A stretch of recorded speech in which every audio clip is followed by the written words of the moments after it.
You think you know the Lord of the Rings. You've seen the extended editions, you read the books, and can recite Gandalf's speeches by heart. But what if I told you that Middle-earth is packed with details even the most devoted fans have never noticed? Things that were right there, hiding in plain sight, and yet, even after countless rewatches or rereads, you never noticed them. That changes today as we're about to uncover 50 incredible things you never noticed in The Lord of the Rings. Starting with the ones so subtle, they've been invisible to almost everyone. Alright, let's begin with the first one. This is one of those details that, once you see it, you'll never unsee it. At the start of The Fellowship of the Ring, Gandalf wields a wooden staff with a gnarled top, his iconic gray pilgrim look. But here's where things get weird. By the time he reaches Rivendell, the staff has changed. It's sleeker, more refined. There's no explanation in the movies. He's still Gandalf the Grey. Did Elrond give him a new one? Did he swap it out on the road? We never see him lose or break it. And it gets stranger. Before he dies in Moria, he still has this second staff. But when he returns as Gandalf the White, he's carrying an entirely new staff again. This means Gandalf mysteriously changes his staff 3 times across the trilogy. And yet, it's never addressed. Was Peter Jackson hinting at some unseen event? Or did props just get swapped without explanation? Either way, you'll never watch these scenes the same again. Frodo's sword, Sting, is famous for glowing blue when orcs are near. But there's one thing you never see in the movies: the intricate elvish inscription running along its blade. In the books, the runes say, "Sting is my name. I am the spider's bane." But here's the kicker: the movies never show this close-up. Even though Weta Workshop created a fully detailed prop sword with these markings, it's never given a clear moment on screen. This means that the sword's true name and history are never actually revealed in the movies, making it an epic detail hidden in the background. Aragorn isn't just picking up new weapons on his journey. His entire look changes subtly across the trilogy, reflecting his path toward kingship. In The Fellowship of the Ring, his gear is practical and rugged, plain leathers, a simple ranger's cloak. In The Two Towers, his armor becomes more refined, featuring chainmail and Gondorian motifs. By The Return of the King, Aragorn wears a royal breastplate embossed with the white tree of Gondor. The most insane part? None of this is ever pointed out in the dialogue. The transformation is purely visual storytelling. If you didn't notice, you probably just assumed he suddenly looked kinglier. His gear quietly tells the story of his return to the throne. Ever get that eerie feeling that something is watching you? If you look closely in The Two Towers, the trees in Fangorn actually move between shots. That's right, this isn't just your imagination. Peter Jackson subtly shifted trees between frames, making it seem like the forest itself was creeping around Merry and Pippin. This perfectly mirrors how Tolkien describes Fangorn in the books, a place where the trees themselves can move unseen. The effect is so subtle that your brain registers it without realizing it, but now that you know, you'll never be able to unsee it. The Lord of the Rings movies are filled with callbacks, but here's a brilliant one.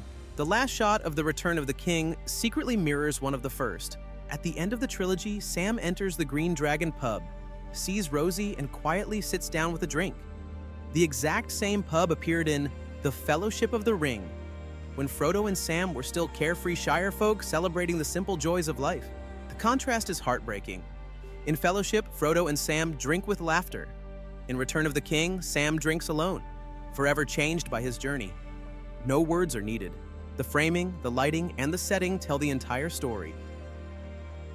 Bilbo's journal, the Red Book of Westmarch, is more than just a prop. It's a bridge between generations. In The Fellowship of the Ring, Bilbo begins writing his tale. There and back again, a hobbit's tale. But here's what you might have missed. At the end of The Return of the King, Frodo continues the story in the same book, adding his own experiences. This symbolizes the passing of knowledge from one generation to the next.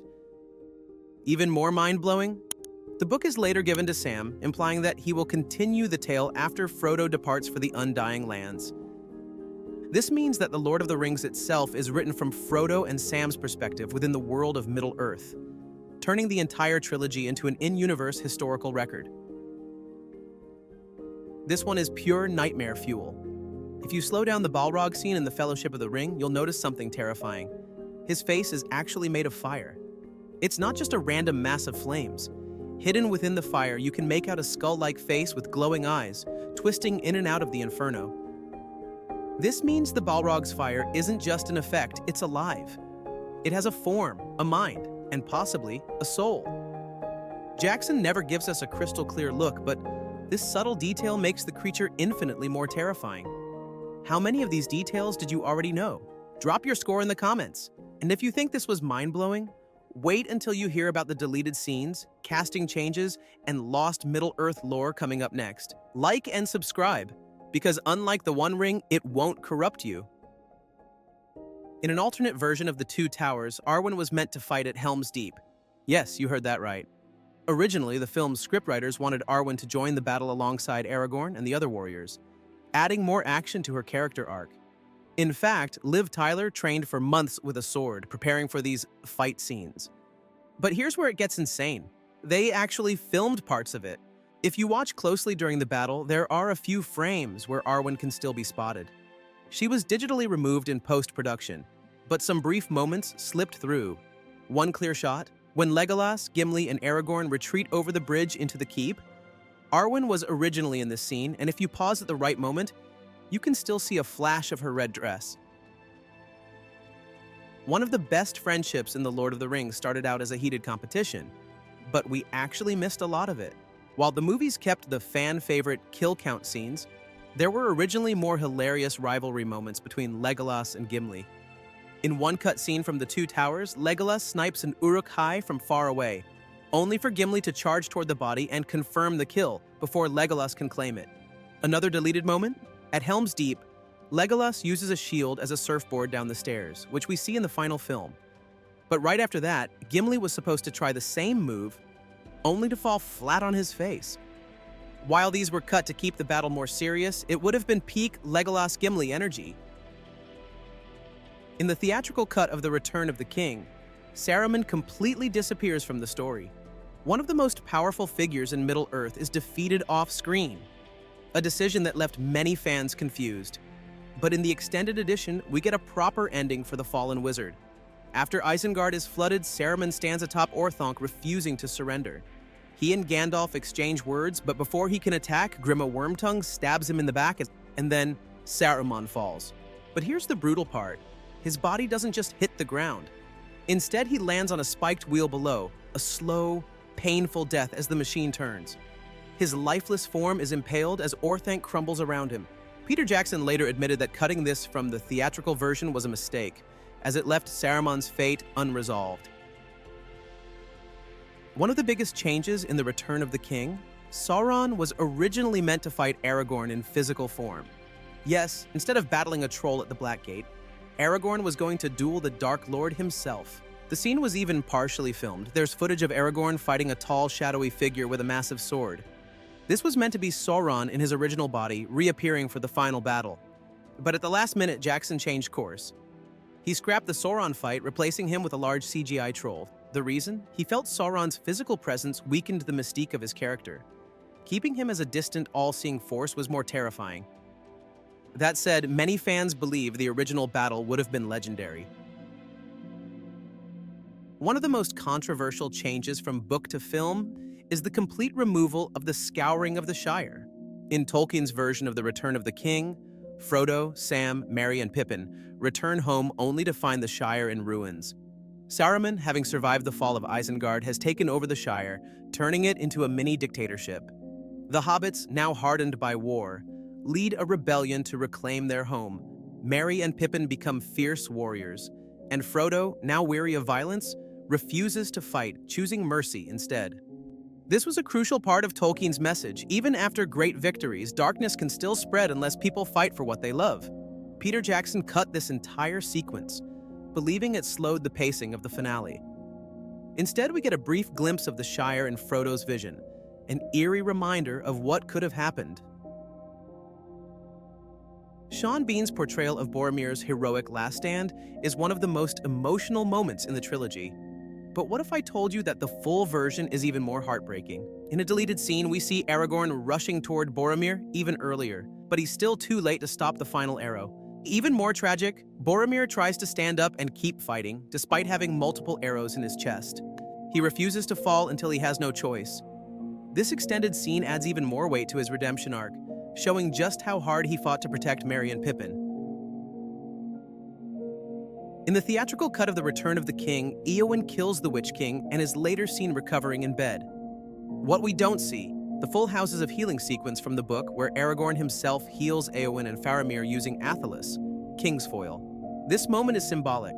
Tolkien wrote that the hands of the king are the hands of a healer, meaning Aragorn's ability to heal proves he is the rightful ruler of Gondor. In the extended edition, we get a glimpse of this scene, but in the books, it's a major turning point in Aragorn's journey to the throne. One of the most brilliant aspects of Andy Serkis's performance as Gollum is the way he talks to himself, showing his split personality. But believe it or not, this nearly didn't make it into the movies. Early drafts of The Two Towers removed the famous Smeagol versus Gollum conversation. Peter Jackson was worried it would seem too goofy or break the film's dark tone. Thankfully, Serkis pushed for the scene to stay, and it ended up being one of the most memorable moments in the entire trilogy. There's a hidden reason why Legolas and Gimli always speak in the common tongue rather than their native languages. It's not just because they come from different cultures.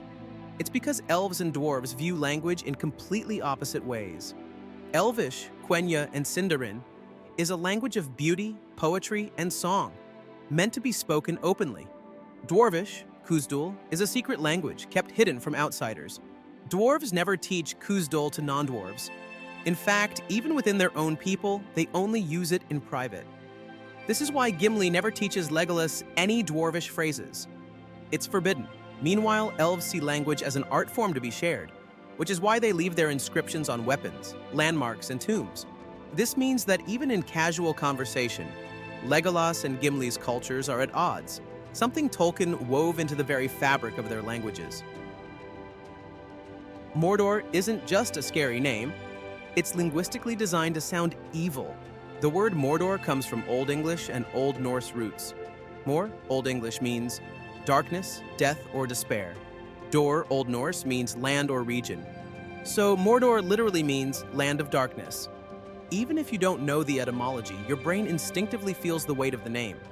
Tolkien chose sounds that feel harsh, oppressive, and intimidating. This is why, even without explanation, Mordor already feels terrifying. In The Return of the King, Aragorn, Legolas, and Gimli take the paths of the dead, a passage haunted by cursed spirits. The film portrays it as a ghost-infested cavern, but in the books, it's even more unsettling. Tolkien describes the passage as a realm of absolute silence. No wind, no echoes, just an eerie, crushing stillness. The air is heavy, suffocating, and time seems to lose all meaning. Even more terrifying, the dead don't appear immediately. Instead, Aragorn and his companions feel their presence before they see them. Shadows move at the edges of their vision, whispers slither through the darkness, and an overwhelming sense of dread grips their hearts.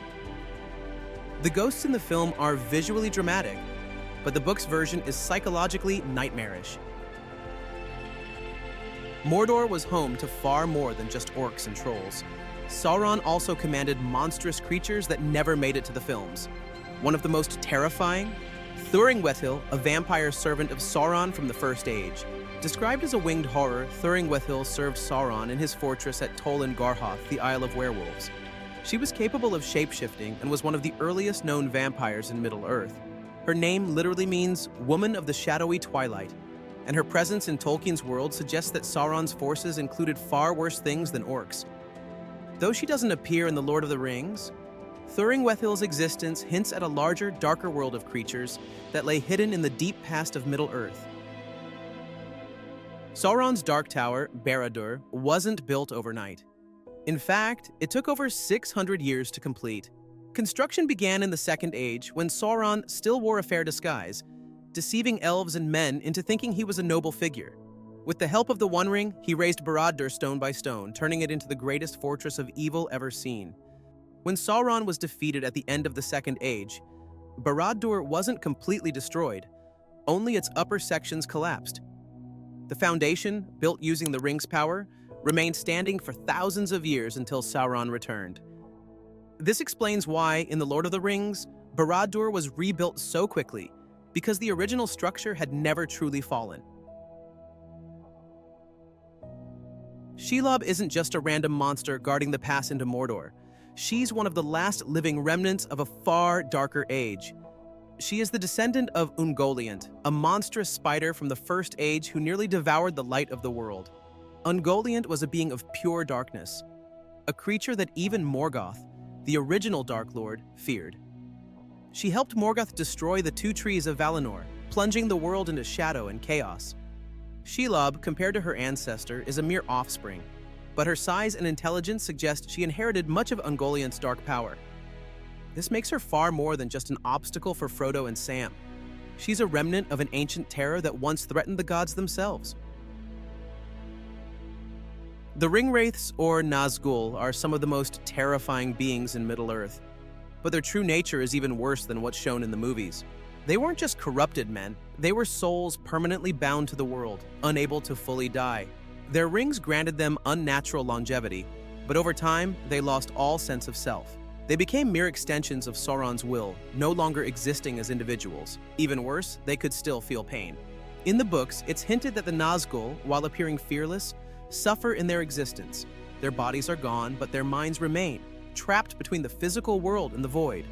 This makes them not just monsters, but eternal prisoners of their own cursed fate.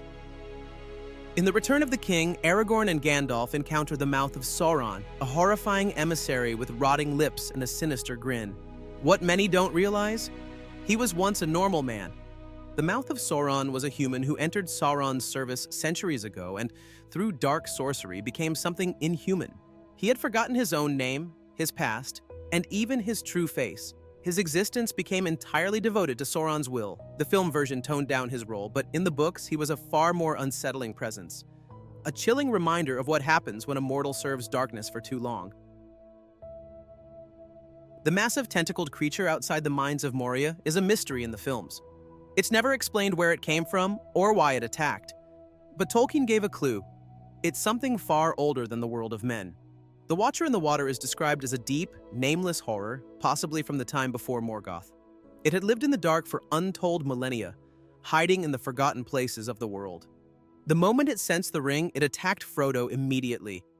This suggests that it was drawn to the power of Sauron, much like the Balrog inside Moria. This means that the creature wasn't just a random obstacle, it may have been a remnant of an older, more terrifying world. In the Two Towers, Frodo, Sam, and Gollum travel through the Dead Marshes, a swamp filled with eerie, glowing corpses. But did you know, those bodies should have disappeared centuries ago? The Battle of Dagorlad, which left the marshes littered with the dead, happened thousands of years before the events of the movies. So why are the bodies still there? Tolkien never gives a full answer, but one theory is that the marshes trap the spirits of the dead. Gollum even warns Frodo, "Don't follow the lights," suggesting that the marshes are some kind of limbo, where souls are trapped in a half-life, neither living nor truly dead. This makes them not just a battlefield, but a haunted graveyard where the dead can never rest. Tom Bombadil is one of the most controversial omissions from the Lord of the Rings films. Many casual fans don't even know he exists. But in the books, he plays a key role early in Frodo's journey. He rescues the hobbits from the Old Forest and later from the Barrow-wights, giving them enchanted weapons that end up being crucial later. More on that soon. But here's where things get really strange. The One Ring has no effect on him. When Frodo puts the ring on in Bombadil's house, he doesn't turn invisible. When Bombadil puts the ring on himself, nothing happens. He even makes the ring disappear as a magic trick and laughs about it. Gandalf later says that Bombadil is the oldest and fatherless, possibly existing before even the Valar. But here's the kicker. He refuses to get involved in the War of the Ring.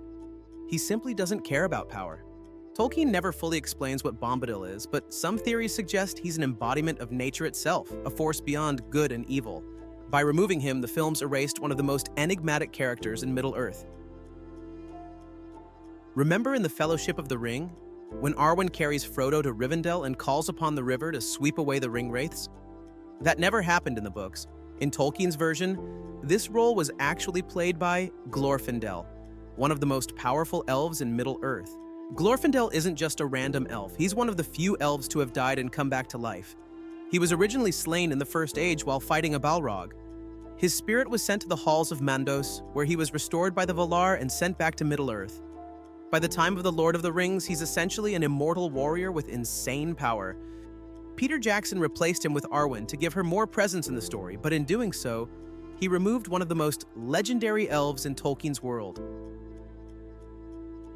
When Minas Tirith was under siege, most fans remember that Rohan came to the rescue, but did you know that another army arrived first? Prince Imrahil of Dol Amroth was a powerful noble of Gondor, who led a cavalry force to defend the city before the Rohirrim even arrived. Not only did he hold the gates against Mordor's forces, but he personally rescued Faramir from the battlefield, carrying him back to safety. Imrahil was also half-elven, one of the last men in Middle-earth to have elvish blood. He was said to be incredibly noble and skilled in battle, but he was completely removed from the movies. His absence makes the battle feel like it's only Gondor versus Mordor, when in reality, many different forces were involved. Before joining the Fellowship, Aragorn wasn't just wandering alone. He was part of a secretive group known as the Rangers of the North. These Rangers were descendants of Numenor, like Aragorn, and they were sworn to protect the lands of Middle-earth from the shadows. While the movies hint at Aragorn's past, they never show how he was raised by elves in Rivendell, or how he led the Rangers for decades before the Lord of the Rings began. Even more amazing, these Rangers were responsible for protecting the Shire. Yes, long before Frodo even realized he was in danger, the Rangers of the North were secretly patrolling the borders of the Shire, keeping it safe from orcs and bandits.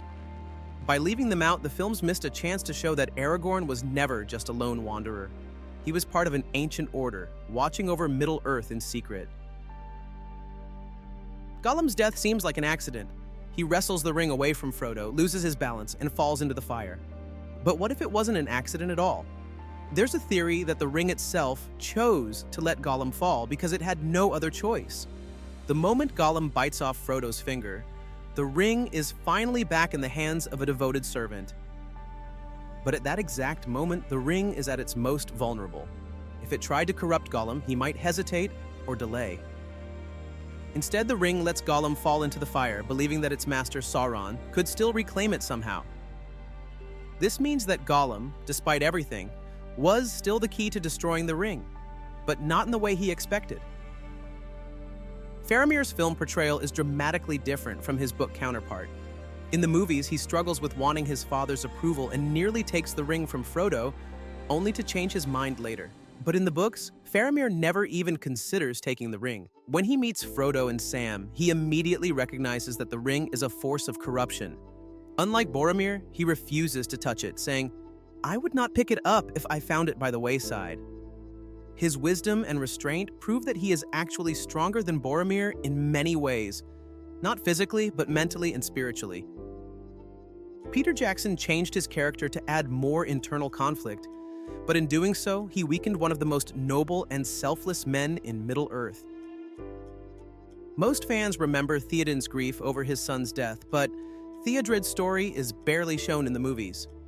In the books, Theodred was the heir to Rohan's throne, a brave warrior who led a charge against Saruman's forces.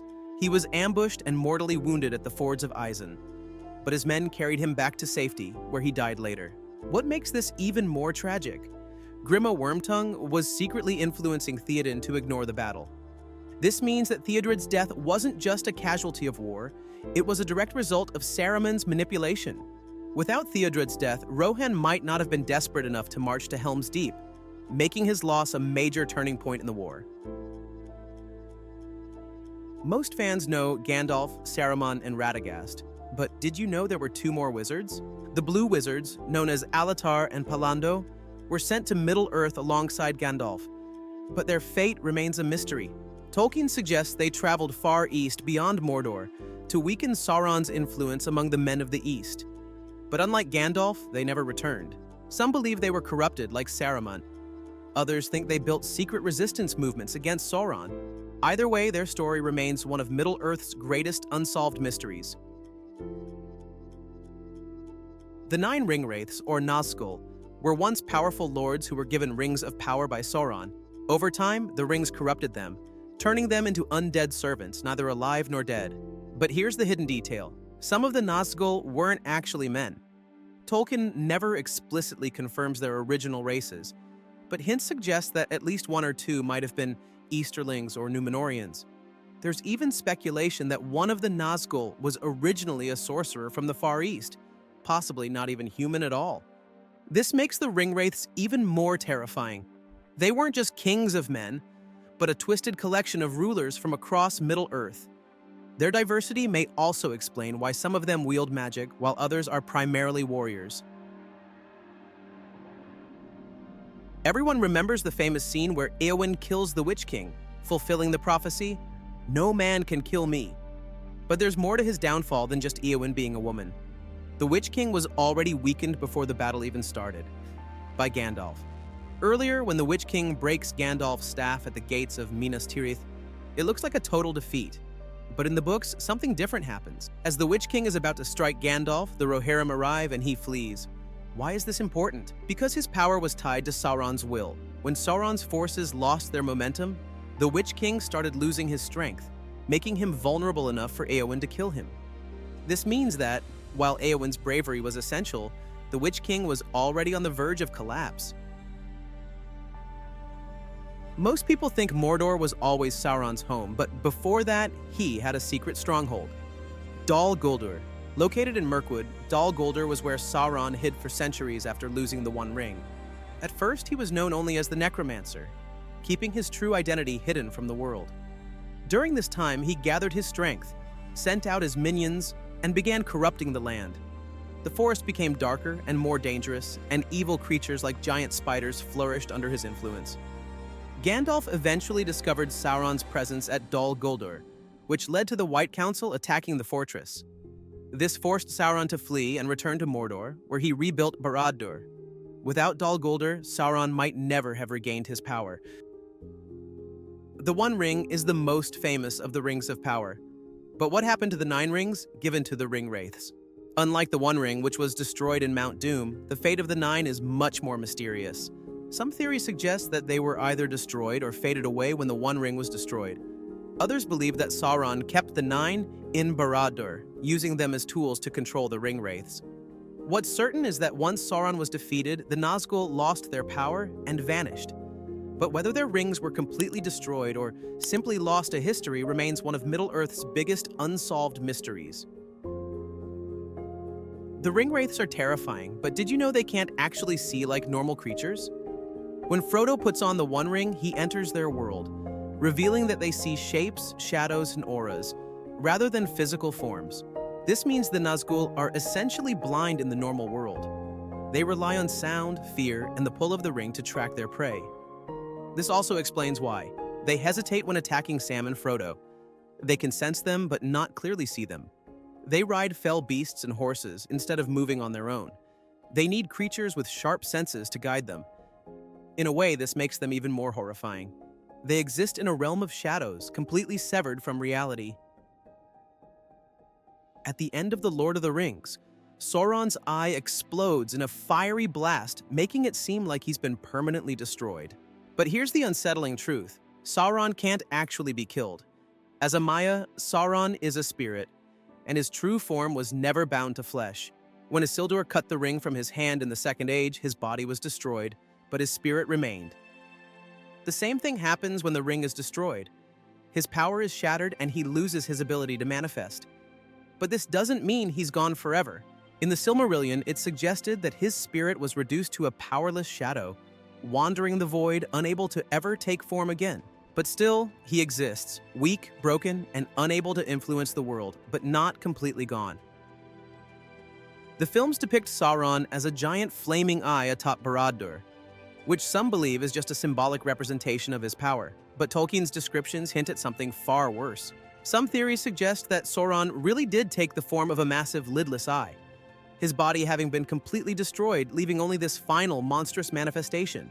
Even in the books, Gollum describes Sauron's eye as being terrifyingly real, implying that it's not just a metaphor. If this is true, then Sauron's final act of desperation was turning himself into a nightmarish eye, constantly searching for his lost ring. And when the ring was finally destroyed, that eye was all that was left of him, until even that collapsed. Throwing the One Ring into a regular fire wouldn't have done anything. Why? Because it was forged in the fires of Mount Doom, and only that same fire could undo the enchantments that bound it. The secret lies in the fact that the One Ring wasn't just a piece of enchanted metal. It contained a fragment of Sauron's essence.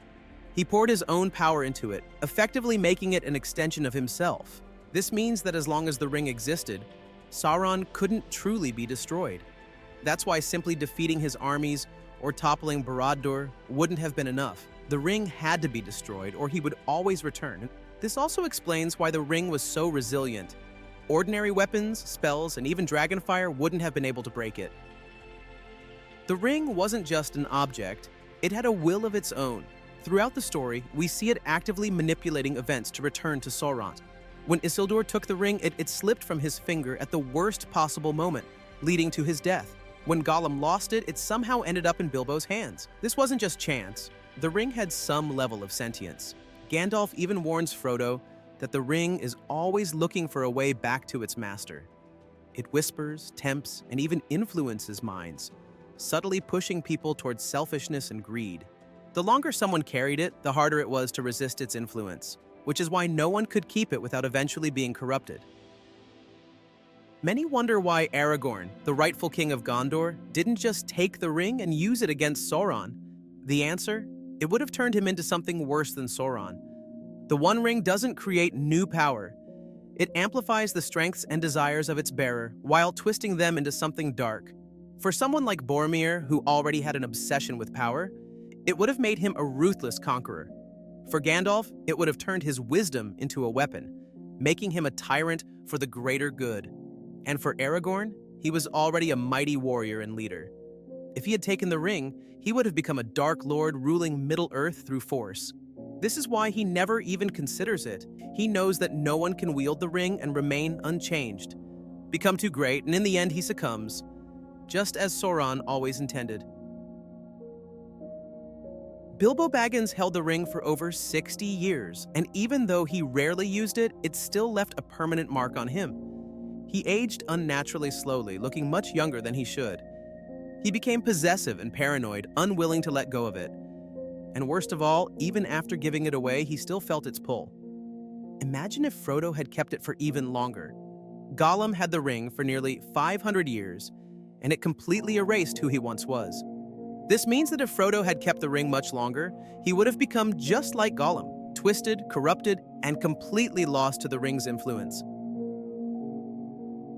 In the movies, Boromir struggles with the ring's temptation, but in the books, his descent is even more tragic. From the moment he joins the Fellowship, he obsesses over the ring, convinced that it could save Gondor. He constantly debates with Aragorn, believing that not using the ring is foolish. When he finally snaps, his attack on Frodo is even more intense than in the movie. He doesn't just try to take the ring. He loses himself completely, only realizing his mistake when Frodo is gone. This makes his final redemption even more powerful. Unlike other men, Boromir dies a hero, proving that while the ring could corrupt him, it couldn't fully break him. Most assume that the ring's corruption only works when it's physically worn, but that's not true. The ring affected everyone who came near it just by existing in their presence. Denethor never touched the ring, yet he was driven mad by its influence. Boromir never wore it, yet it still consumed his mind. Gandalf and Galadriel refused to even hold it, fearing its effect. This means that the ring's power wasn't just in making people invisible. It was an extension of Sauron's will, capable of bending minds just by being nearby. After the ring is destroyed, it seems like Frodo and Sam are doomed, stranded in Mordor with no way out. But there's an interesting theory. They could have survived without Gandalf's rescue. Mordor, now leaderless, would have fallen into chaos. Without Sauron, the orcs would have either fled or fought each other for dominance. Sam, being an expert at travel and survival, could have led Frodo out through the mountains. Even in the books, they contemplate trying to escape before the eagles arrive. While it's likely they would have died, there's a chance that, had they kept going, they might have found a way home. For 3,000 years, Middle-earth lived in fear of Sauron's return. But what if the One Ring had been destroyed long before Frodo's journey even began? There were actually two opportunities where it could have been destroyed much earlier. Isildur could have ended it in the Second Age. After cutting the ring from Sauron's hand, Isildur had a clear chance to throw it into Mount Doom. Elrond even urged him to do it, but Isildur refused, believing the ring was his by right. This single decision led to Sauron's return and thousands of years of war. Gandalf and Elrond could have sent it to Mount Doom immediately. When Frodo first brings the ring to Rivendell, there's a brief debate about sending it with an army to Mount Doom. This plan was abandoned because they feared Sauron's forces would intercept it. However, if a small group, like the Fellowship, had gone straight there, avoiding Moria and Rohan, they might have succeeded much sooner. Of course, Tolkien's entire story is about the long journey, the struggle, and the slow wear of the ring on Frodo. But these what-if moments show how close Middle-earth came to being saved much earlier. One of the most common fan debates is, why didn't the Eagles just fly Frodo to Mount Doom? The short answer? They would have been killed instantly. Sauron's armies were always watching the skies. The Eagles were powerful, but not invincible. Archers, fell beasts, and Nazgul could have shot them down long before reaching Mordor. The Nazgul controlled the air. The moment the Eagles crossed into Mordor, the ring wraiths would have intercepted them. The ring's corruption. Even if an eagle somehow made it to Mount Doom, there's no guarantee it wouldn't have been corrupted by the ring's power, just like everyone else. The Eagles were never a taxi service.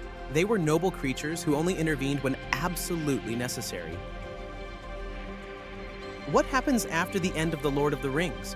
Is Middle-earth truly at peace? The truth is, the world is still changing, and the Age of Magic is coming to an end. The elves leave for the Undying Lands. With Galadriel, Elrond, and Legolas gone, Middle-earth loses much of its magic. Aragorn rules for over 100 years, bringing a golden age to Gondor and Rohan. The dwarves remain hidden, and Moria is never fully reclaimed. The last orcs and remnants of Sauron's forces fade away, eventually disappearing entirely. Eventually, Middle-earth becomes just like our own world, where magic is only a distant memory. Tolkien's message? The Age of Heroes always ends, and the world always moves forward. So, after all of this, the question remains, how much did you already know? Middle-earth is a world filled with secrets, and even after decades of reading, rewatching, and analyzing, there are always new details waiting to be uncovered. And that's the magic of The Lord of the Rings. It's a world that never stops revealing its hidden depths. Drop a comment and let us know, which of these 50 hidden details surprised you the most? And if you want even more deep dives into Tolkien's world, make sure to like and subscribe, because unlike the One Ring, this won't corrupt you.